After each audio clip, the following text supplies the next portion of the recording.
So would you feel me or resonate if I said, you already are this infinite consciousness that's appearing right here, right now?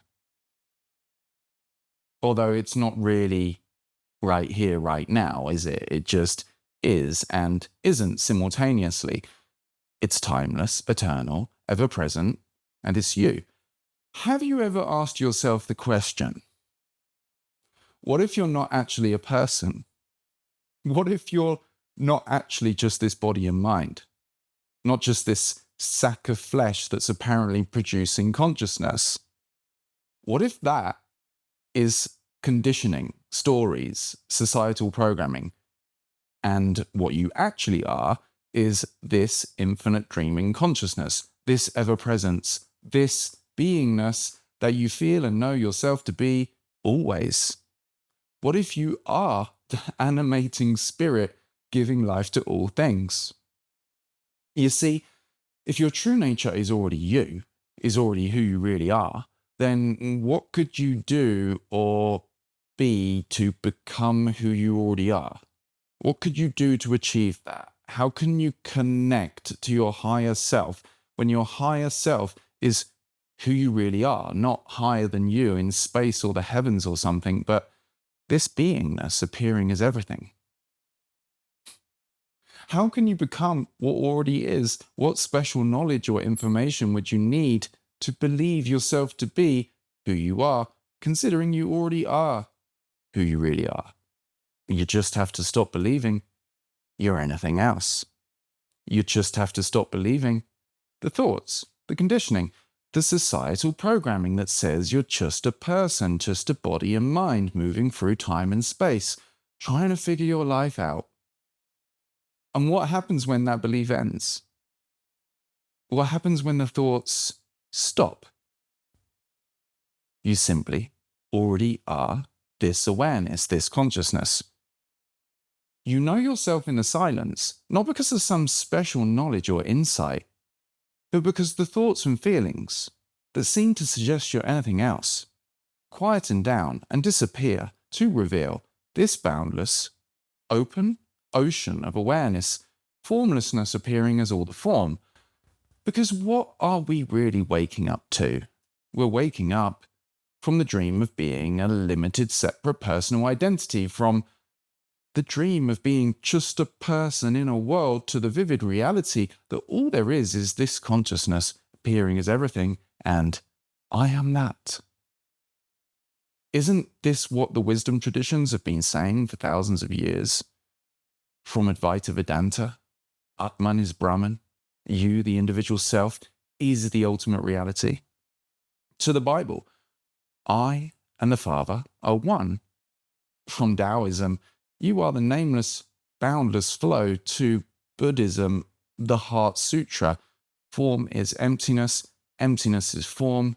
From Sufism and the mystical poetry of Rumi, you are not a drop in the ocean, you are the entire ocean in a drop. And now, even to quantum physics, the observer and the observed are one, right?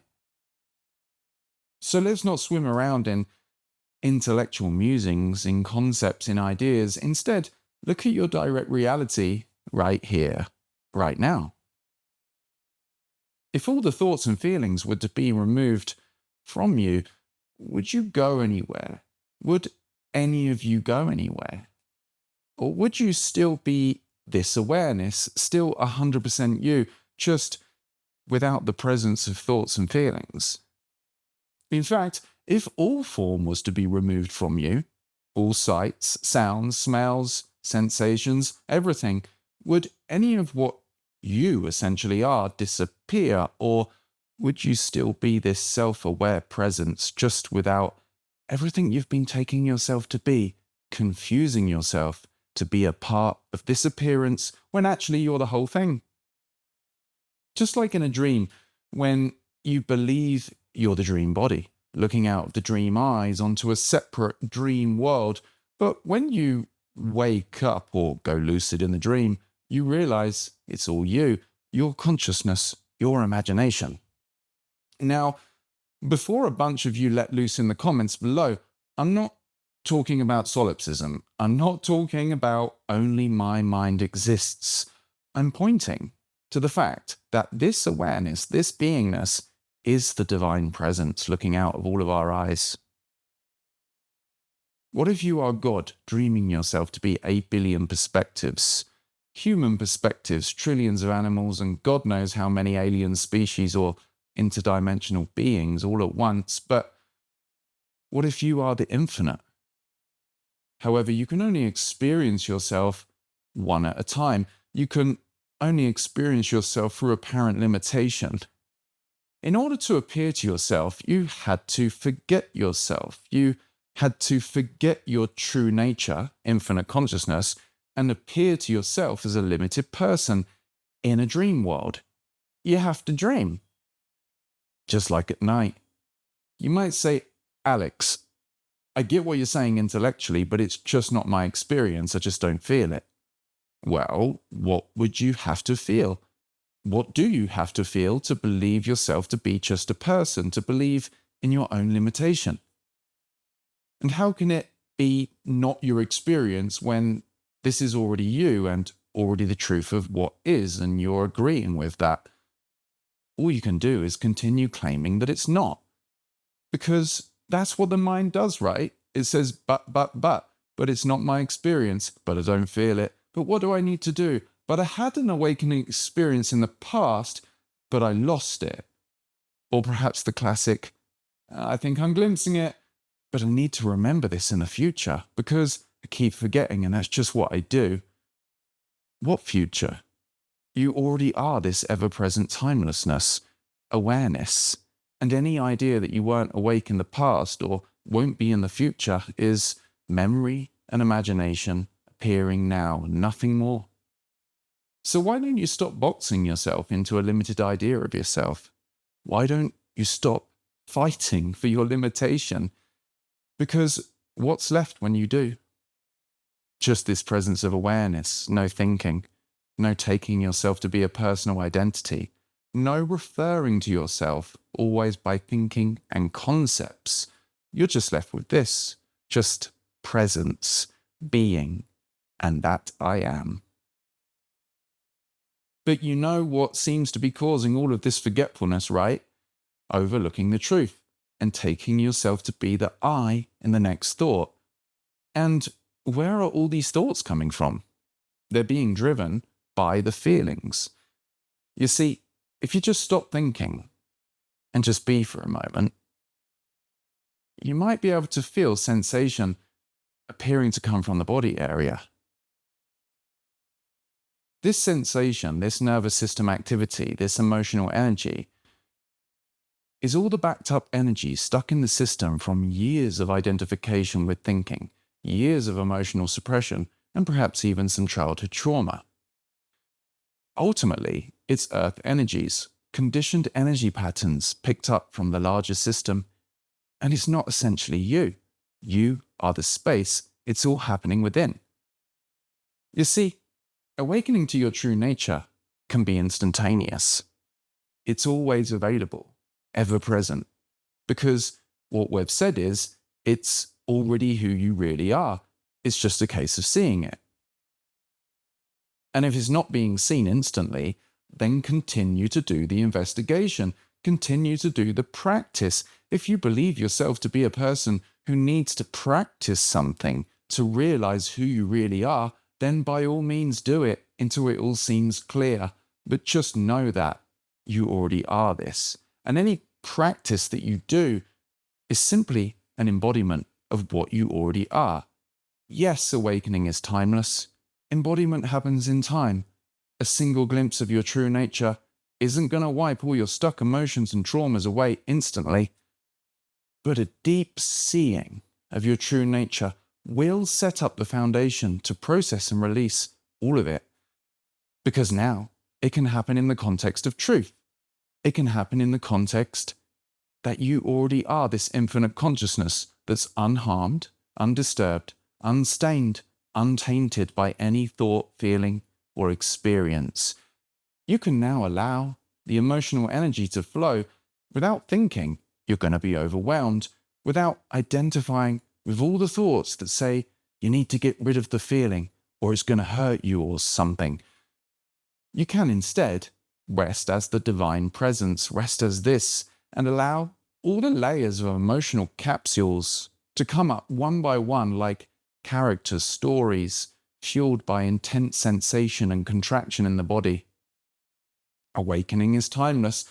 Embodiment is the post-awakening process that happens in time, the allowing of all those characters to have their voice, for those stories to play out without identification, resistance, or judgment, for all these sensations, all these feelings to be felt in the context of safety, to be felt in the context that you already are this wide open space in which they flow through and disappear without a trace, because you already are your true nature. It's just all this backed up emotion that fuels all this thinking, like characters and personalities that you've been believing yourself to be, or have you?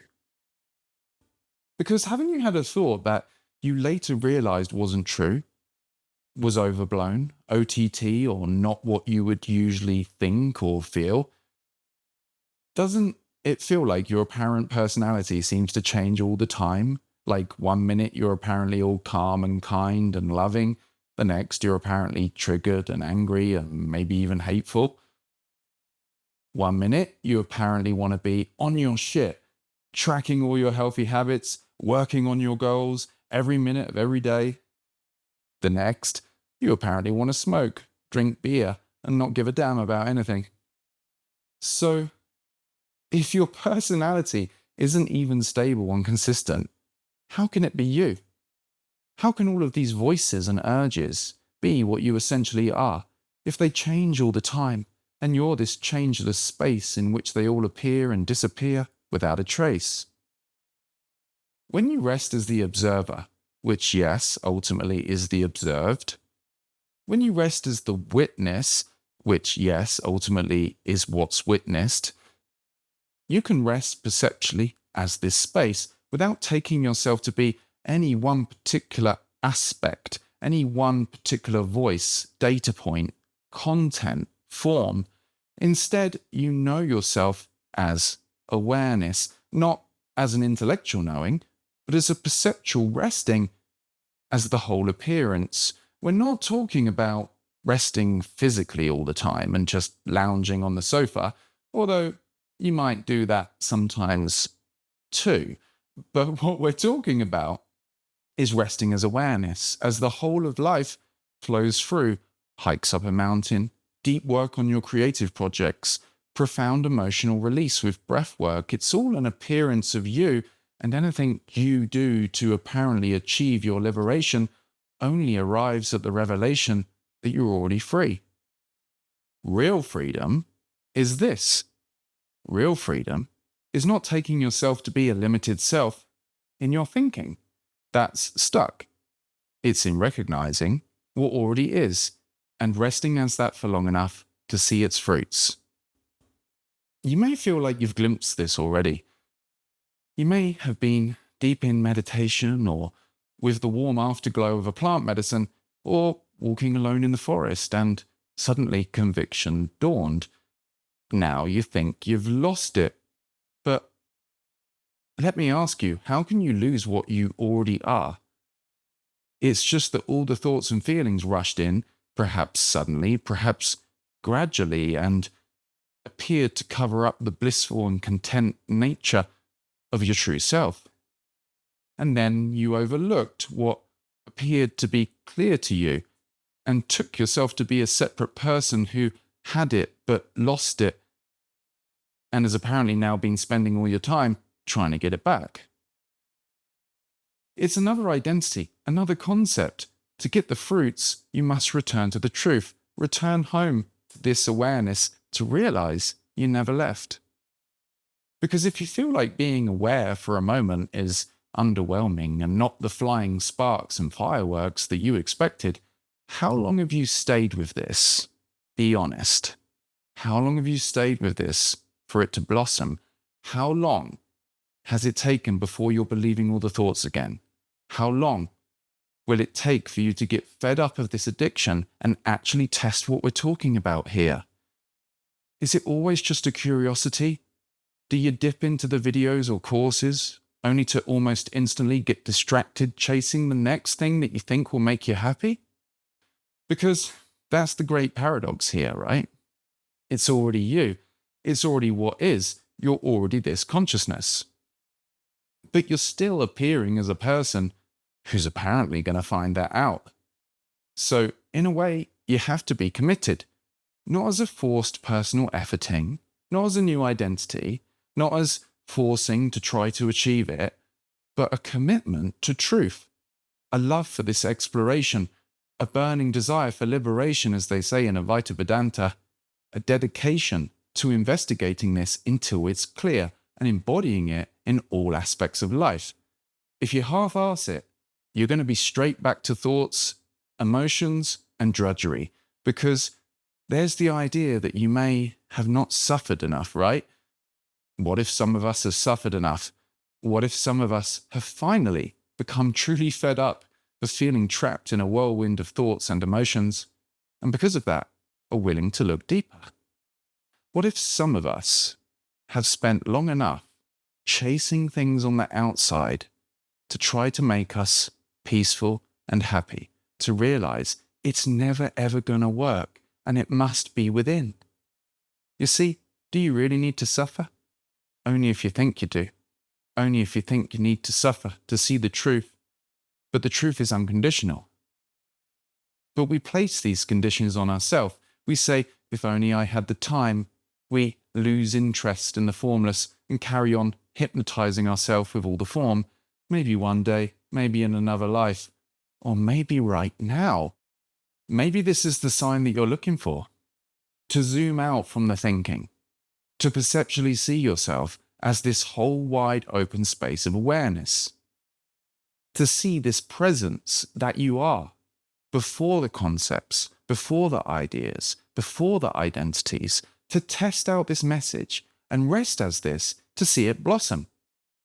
To commit to processing all your emotions, to releasing all of these feelings until the system truly depressurizes, until you truly relax in the body and mind and rest as being, rest as you are.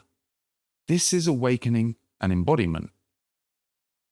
Lastly, if you're feeling that deep call and commitment to releasing your fears, exploring your true nature, and embodying it in every aspect of your life, then I invite you to join Awake and Embodied. Over there, we have the full awakening pointers, guided sessions, and weekly live group calls with me, all to support your release and unfolding. Please don't join if it's just a mild curiosity or you're just messing about. Join only if you want a supportive and comprehensive platform to hyper-accelerate the deepening of your awakening and the deepening of your emotional and mental stability. Join if you really want to embody the conscious creator that you are. The next exploration is tomorrow. That's tomorrow. Maybe I'll see you there.